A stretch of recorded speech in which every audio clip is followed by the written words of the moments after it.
ได้อันนี้ก็บ่แม่นเงินอายดอกเงินผู้ใหญ่ใจดีนะแต่ว่าให้น้องเดิมขอบคุณแล้วเขาอกขอบใจนี่อาหารก็แม่นเบิดละบุญมันแหน่งอาหารบุญในไลเดอร์ทางมาเกลว่าเล่นไปซื้อห้องกินห้องยากให้เงินให้น้องเดิมใส่ใจลายขอให้แม่อยู่เย็นเป็นสุขกายสุขใจความเจ็บอย่าได้ความไข่เดี๋ยวนี้ให้ลำรวยโศกมาในแห่งไม่ปังเหตุเบียดการงานอันใดก็ขอประสบความสำเร็จให้อายุทำมันทำเงินนอนได้เงินหมื่นตื่นได้เงินแสนไปที่ใดเคยไปฮอดจอดถึงมีคนหักคนหอมเด้อแม่ปรารถนาสิ่งใดก็ได้สิ่งนั้นไว้สมปรารถนาด้วยใจเด้อ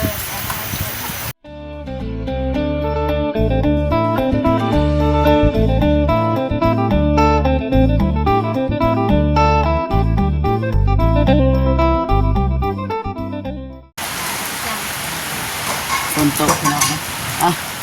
กับทักทายสบายดีและสวัสดีเด้อพ่อแม่พี่น้องเบิร์ดสู่ผู้สู่คนเนาะทำในลาวและก็ต่างประเทศเนาะยินดีกันครับเข้าสู่ซองเบาเจ็บคือเก่าพี่น้องเนาะวันนี้ก็มาอัปเดตห้องน้ำน้องเดิมคือเก่าเนาะพี่น้องเนาะบ่ฮู้ว่าฮอดไซ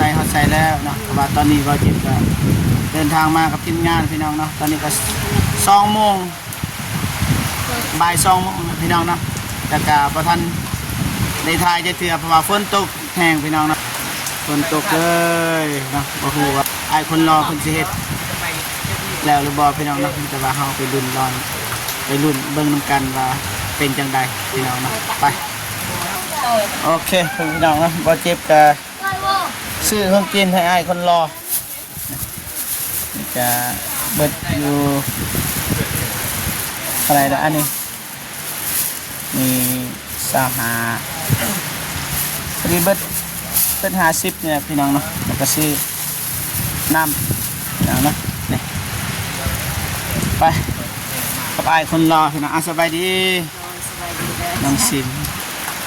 สบายดีเด้อไอ้คนรอเอ้ยยิ้มเต้ยนะแตงสบายดีเด้อไอ้น้องสบายดีสบายดีเด้อบอตูนสบายดี14น่าสิรู้จักเลยคนนี้นะพี่น้องโอเคน้องเดิมมาทักทายสบายดีกล่องเด้อ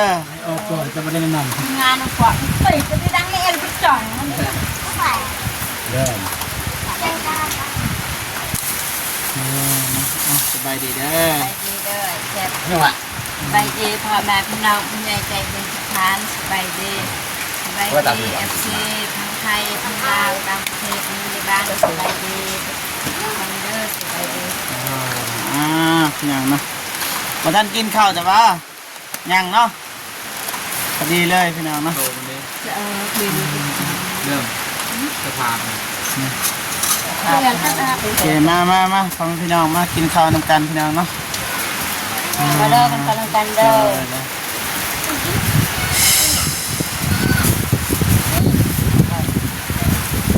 ขุดแล้วบ่ห้องน้ำนะยังวะตอนเช้าฝนตกมีแต่ว่าเขาสิเอาผ้าบัดเอามามุงแล้วก็ขุดเด้อมากินจ้ะกินไหนจ้ะเอาโอเคกินไอ้กินอิ่มแล้วก็เทปเงินเนาะโอเคมากินพี่น้องนะ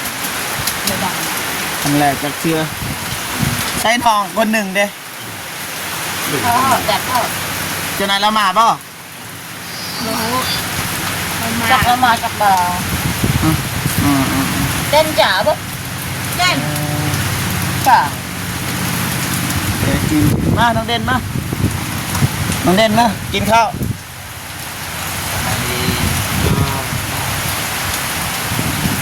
ใช้น้องทรายคนนึงนี่เกียมแล้วพี่น้องเนาะเบาเจ็บจะไปยืมของใหญ่ของน้องเดิมพี่น้องนะพี่สาวของน้องเดิมนี่ทางเรียนนี่พี่น้องนะ หรือไทยบัตรวาสิก้างกันบ่ก้างกับบริคุดเลยพี่น้องเนาะ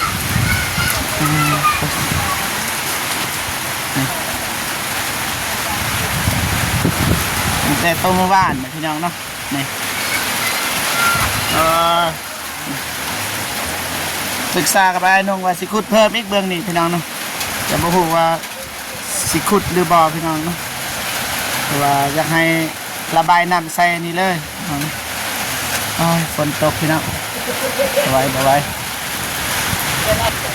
กินน้ำหวานเด้อน้ำหวาน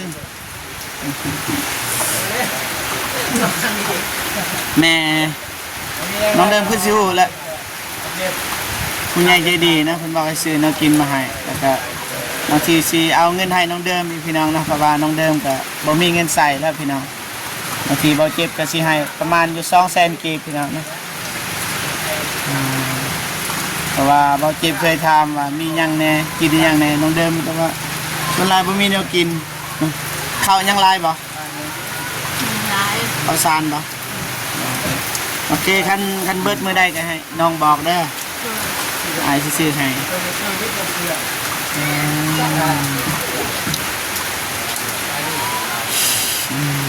น้องซิมันคือกันข้าวยังหลายบ่ยังบ่โอเคเบิดมื้อใดก็ขอแค่บอกเบาเจ็บจัดให้ยิ้มแม่ไอ้คนรอนักและเก่ามันมีเวียกเพิ่มอีกโอ้น้องเดิมยากลัวเสี่ยวนี่ปัดอยู่ไก่พี่น้องนี่อยู่ไก่กันอย่าเลยอ้าวนั่งรถบ่เป็นยังมานั่งนะนี่หาจอกมายินให้กินอ้าวไปใส่เลยต้องกินคือว่าบกครบบกครบอ้าวรู้สึกว่าซื้อหรือว่ากินเบิดเลยโอ้ยเราตกใจเอ้าซื้อหลาย50,000พี่น้องนี่เบิดนี่แบบพอดีแล้ว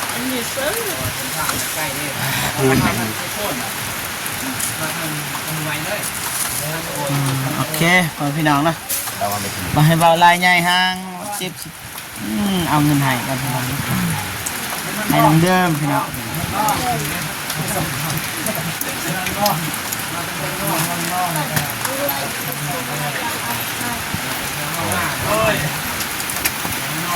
เงินง่ายพี่น้อง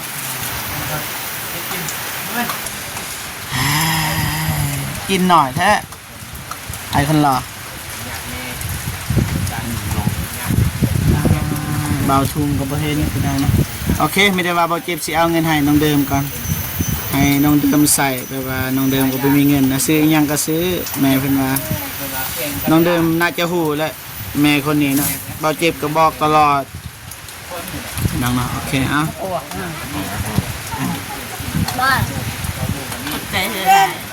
ใจอะไรเลยได้อันนี้ก็บ่แม่นเงินอายดอกเงินผู้ใหญ่ใจดีนะแต่ว่าให้น้องเดิมขอบคุณและขอบอกขอบใจนี่อาหารก็แม่นเบิดเลยบุญมันแหน่งอาหารไม่ได้ว่าให้น้องขอบคุณผู้ใหญ่ใจดีจากฝั่งไทยนั่นแหละน้องเดิมคือชูจักอยู่ดอกขอบคุณในไลน์เดอร์ทางมาเกลว่าเล่นซื้อห้องกินห้องยากให้เงินให้น้องเดิมใส่เป็นลายขอให้แม่อยู่เย็นเป็นสุขกายสุขใจคนเจ็บอย่าได้คนไข้เดี๋ยวนี้ให้ร่ำรวยโศกมานี่แหงไม่ฟังเห็นเบียกการงานอันใดก็ขอประสบความสำเร็จให้อายุของมันทั้งเงินนอนได้เงินหมื่นตื่นได้เงินแสนไปที่ใดเคยไปฮอดดอกนึงมีคนหักคนหอมเด้อแม่ปรารถนาสิ่งใดก็ได้สิ่งนั้นไว้สมปรารถนาด้วยนะเด้อโอเคไม่ได้ว่าติดต่อเลยพี่น้องนะสิเอาไข่บัตรมากังพี่น้องนะเพราะว่ามันคันบ่กังมันก็บ่ได้คุดจักเทื่อพี่น้องนะมันตกเบิดมือเบิดคืนเลยพี่น้อง ไอคนรอกันเลยบริคุดเนาะแต่ว่าเราไปเบิ่งไปชมกันเลยว่าจะเป็นอะไรโอเคพี่น้องเนาะมีซองอยู่นี่แต่ว่าจะหน่อยจึงแยกเอาไปก่อนพี่น้องเนาะซอยกันบริเวณอันนี้จะหน่อยบริคุดจากเถื่อพี่น้องเพราะว่าฝนตกตลอดพี่น้องน้องเดิมจับกล้องให้ได้มีซองเลยจะได้แบบเอาโตเก่าๆหน่อยนึงยืมเพื่อนเพื่อนเด้นี่ตัวนี้เอาไปป่ะ กดแล้ว ไปโอ้มันตีฮักไอ้ดินดาจะจับ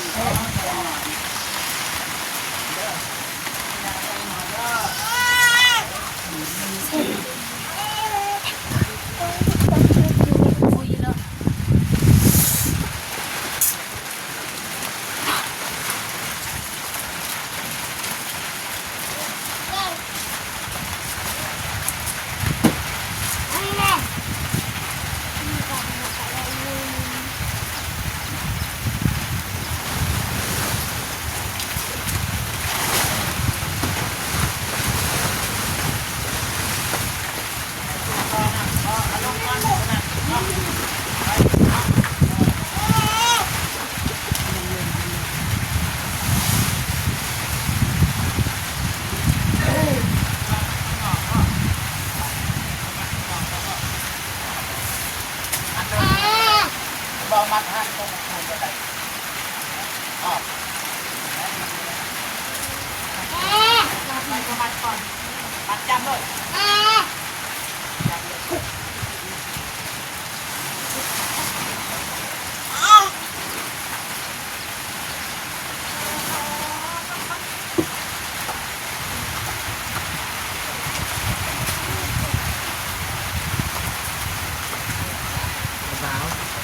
ไม่ว่าเสียงของ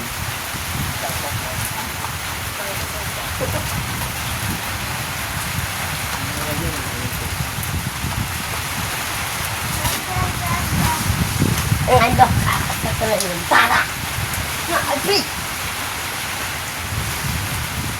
mà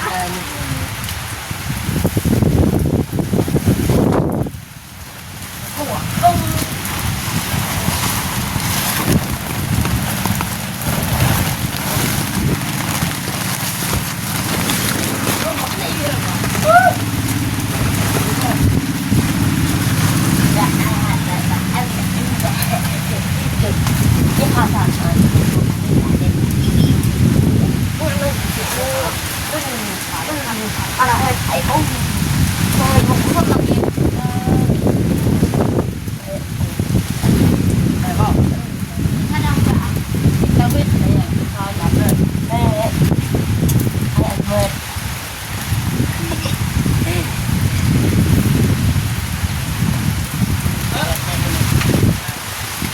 หลอกครับ tay tay tàn hạ tay แกตัวนี้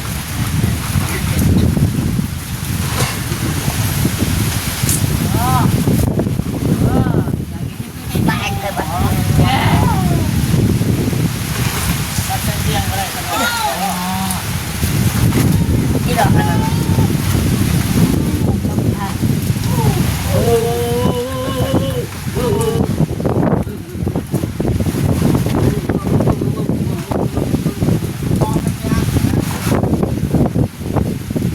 ว่าหอดนี่นะเกี่ยวสิเกี่ยวสิเลยเกี่ยวสิ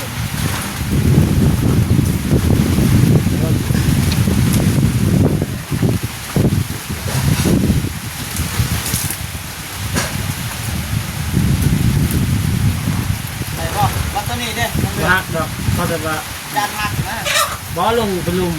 ขึ้นเทิงเที่ยงน่ะหัก จานอยู่ มันในนะพระบาทมีเสื้อบ้างเด้อ bỏ พอเยี่ยมได้เยี่ยมที่ไหนเราเยี่ยม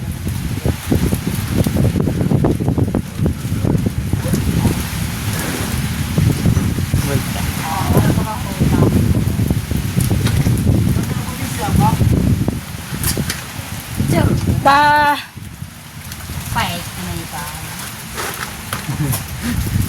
ตายคือโคน ขึ้นเลยพักขึ้นกันเลย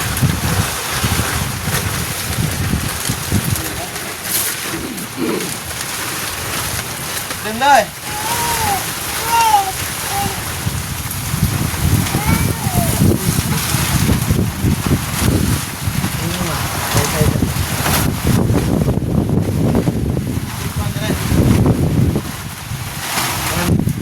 โอเคขอบพี่น้องเนาะนี่แบบนี้ได้บาทนี่นี่ประมาณนี้พี่น้องเนาะมันจะว่าให้พ่อแม่พี่น้องเนาะตัดสินว่าสีเฮ็ดในใดของน้ำเนี่ยหรือว่าสีเฮ็ดบอลระบายน้ำบอลอาบหรือว่าเขาสีเฮ็ดอยู่ในหรือว่าห้องน้ำนี่บางทีเขาสีเฮ็ดบอลถ่ายโดยเฉพาะบอลหรือว่ามีบอลอาบน้ำพี่น้องเนาะให้พ่อแม่พี่น้องเลยตัดสินนำกันเนาะหรือว่าสีเฮ็ดห้องอาบเลยบอหรือว่าจังใดนะพี่น้องเนาะให้พ่อแม่พี่น้องเป็นคนตัดสินเอาพี่น้องเนาะบอลจีบบ่จักสีเฮ็ดเลยพี่น้องเนี่ยคิดว่าสีเฮ็ดแต่บอลไทยซื้อนะบอลอาบกับอาบบอลเก่าเบื้องต้นบอลจีบคิดเท่านั้นพี่น้องเนาะแต่ว่าให้พ่อแม่พี่น้องตัดสินนำกันว่าสีเฮ็ดแนวใดนะนี่เลยว่าสิขุดมาเบื้องนี้นี่ขุดมานี่ซ้ำนี่พี่น้องนี่มาเลยบอลนี่กับบอลระบายน้ำพี่น้องเนาะเวลาอาบน้ำอาบในนะสักเครื่องบอลนี่ก็ทายพี่น้องเนาะประมาณนี้ไม่ได้ว่าให้พ่อแม่พี่น้องตัดสินไปนำกันเนาะว่าสิเฮ็ดแนวใดกันแท้หรือว่าสิเฮ็ดแต่บอลทายซื่อๆแล้วก็อาบน้ำบอลเก่าคือเก่าพี่น้องเนาะเม่นมาพี่น้องเนาะบ่เจ็บก็สิจัดให้แล้วก็สิปรึกษาผู้ใหญ่ใจดีนั่นแหละว่าสิเฮ็ดแนวใดพี่น้องเนาะโอเคสบายดีแนวใดสิขุดต่อเลยบ่หรือว่าจะหน่อยก่อนสิตักน้ำออกกันบ่ โดยสตักน้ำออกก่อนจังขุดได้ นี่อันนี้ก็เรียบร้อยพี่น้องเนาะคันบ่เฮ็ดอันนี้ก็มันบ่ได้ขุดนะคือตอนเช้าก็ยังบ่ทันเฮ็ดครับตอนนี้ก็3 โมงแล้วบ่ทันเฮ็ดหยังซับพี่น้องเนาะ แล้ว ปลาฝนมันตกพี่น้องเนาะก็อย่าว่ากันนะโอเคคลิปนี้ยาวแล้วพี่น้องเนาะจะได้ก็ขอบคุณทุกคนนะคุณยายใจดีสีทุกท่านที่เข้ามาให้กำลังใจเบาเจ็บนะเบาเจ็บก็สิเต็มที่พี่น้องนะนี่ไอ้คนรอก็เริ่มลงนะถ้าผิดพลาดประการใดต้องขอโทษขออภัยนำบรรดาคุณยายใจดีFC ทุกท่านเนาะที่เฮ็ดแนวใดให้พ่อแม่พี่น้องเม่นมาทำกันพี่น้องเนาะโอเคคลิปนี้เบาเจ็บก็สิจบคลิปบอนี้เลยนะพบพอกันคลิปหน้าเนาะสำหรับคลิปนี้ขอกล่าวคำว่าสบายดีเด้อบ๊ายบายพี่น้องนะ